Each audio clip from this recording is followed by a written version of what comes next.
Hi, my name is David, a licensed family therapist, and today we're going to talk about the top 3 ways that you can build a great marriage. Stay tuned.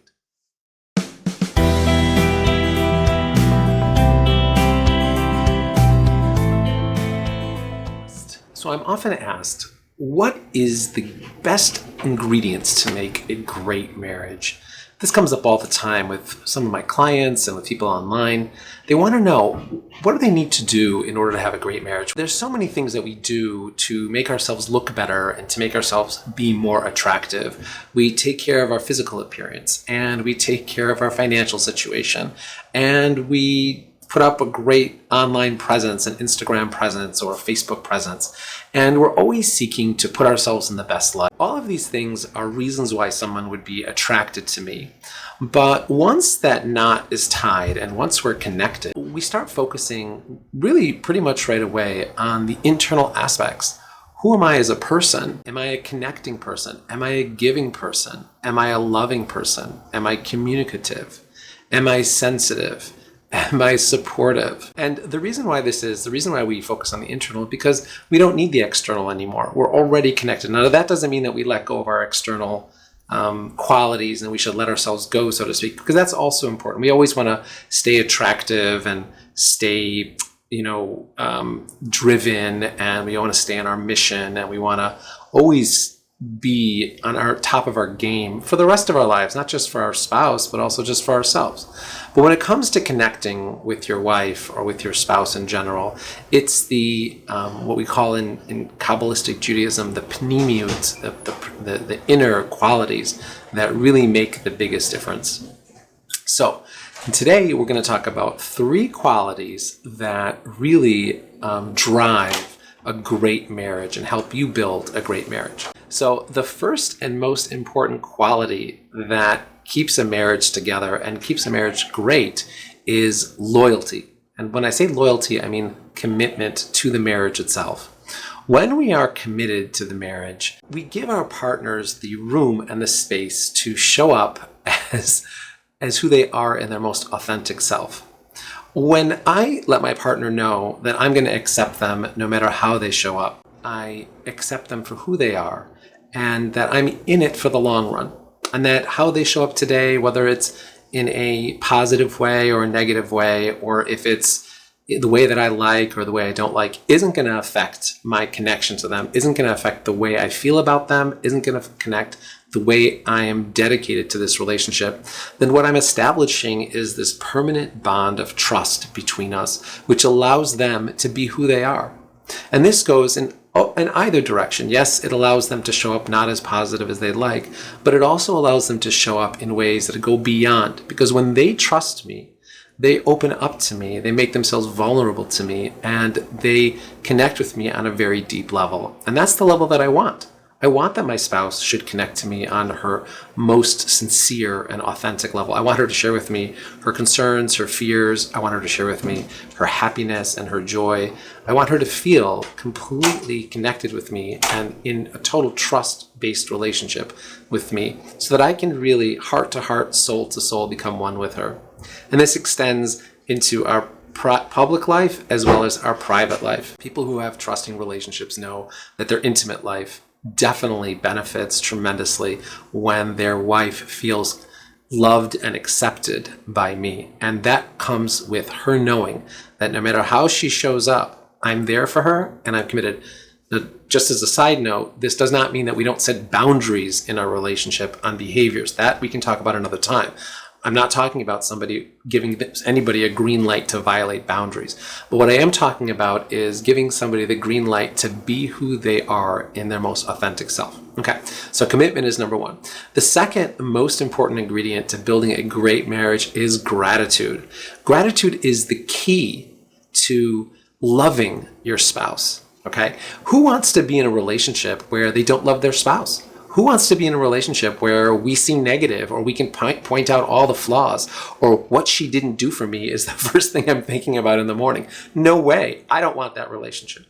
I want to be in a marriage where I see the beauty of my spouse. I see all the good things that they do. I don't even notice the negative things. I wake up in the morning and I think, wow, am I a lucky person? right? And when I cultivate gratitude and when I cultivate appreciation for who my spouse is, because of the great mother that she is to our children, because of all the beautiful things that she does for me, because of the way she, her spiritual nature, because of what a great friend she is, because of what a responsible person she is, or a great homemaker she is, just a wonderful, trusting partner, then I become happier. And that happiness is infectious to the relationship. It changes everything. If there's ever a time in your relationship where you don't feel like you're getting needs met, one of my first go-tos is show your spouse gratitude. And I promise you will be amazed at how much more love, affection, attention, respect you get as a person. Okay, so that's number 2. The third way to have a wonderful, great marriage is through kindness.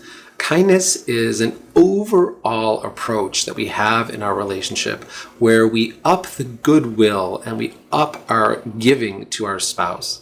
It says that love isn't really about what you get, it's really about what you give.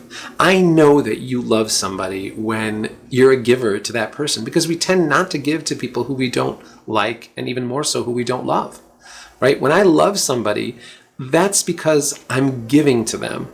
And that's one of the best ways to show love to your partner. Kindness. Kindness can be expressed in so many things. It can be expressed in a word of praise.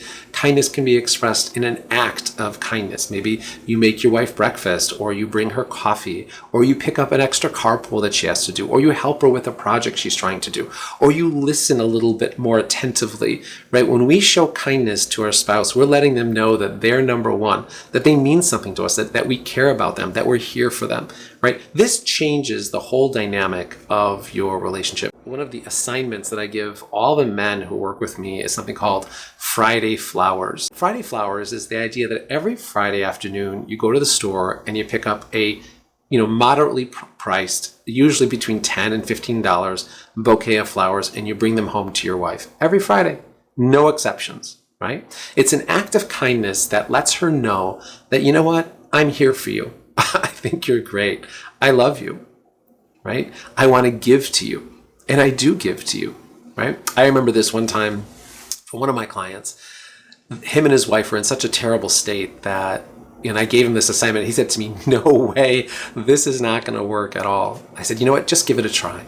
So he went ahead on the first Friday and he brought home this $12.50 or $15 bouquet of flowers from the local grocery store, and he put it in a vase, and he said, and when his wife came home, and when his wife saw it, she looked at him with a stern face. What is that? And he said, I brought you flowers. She picks up the flowers and she takes them and she throws them in the garbage and says, you can't buy my love. He came back to me the next week and I said, are you going to do the flowers again? He said, you know what? They totally bombed. She saw right through me. She is not interested in the flowers. There's no way I'm doing it again. I said to him, do it again. He went out that week and he bought her flowers. And again, she picked them up. This time she didn't say anything. She tossed them in the garbage can. He said to me, it's not happening. I said, do it again for the third week. And by the third week, she left the flowers there. And by the fourth week, she was sending him thank you texts for the flowers and telling him that she appreciated them. And thank God their relationship is on the up and up. It's being repaired. And, it's in large part because unconditional acts of kindness, gratitude, and his showing up in a way that lets her know that he's committed. So again, the 3 best ways to really build a great marriage: commitment, always let your partner know that you're in it for the long run. Number 2, gratitude. Work on noticing the amazing things about your spouse and let that incredible gratitude and appreciation fill you with love. And the third way is to express that through acts of kindness. Show her that you mean business. Show her that you're here. Show her that you care about her and that you want to take care of her. And this goes for women too. I know I'm speaking from a man's perspective a lot. You can't blame me. But it's equally valid for women as well, except for the flowers. You don't have to get them flowers. But yeah, these 3 things, commitment, gratitude, and kindness, these 3 pillars will help you build a great marriage. If you have any questions, please leave them in the comments below. I will try to address whatever I can. And if you like this video, please click the like button and subscribe. And we'll see you in the next one. God bless.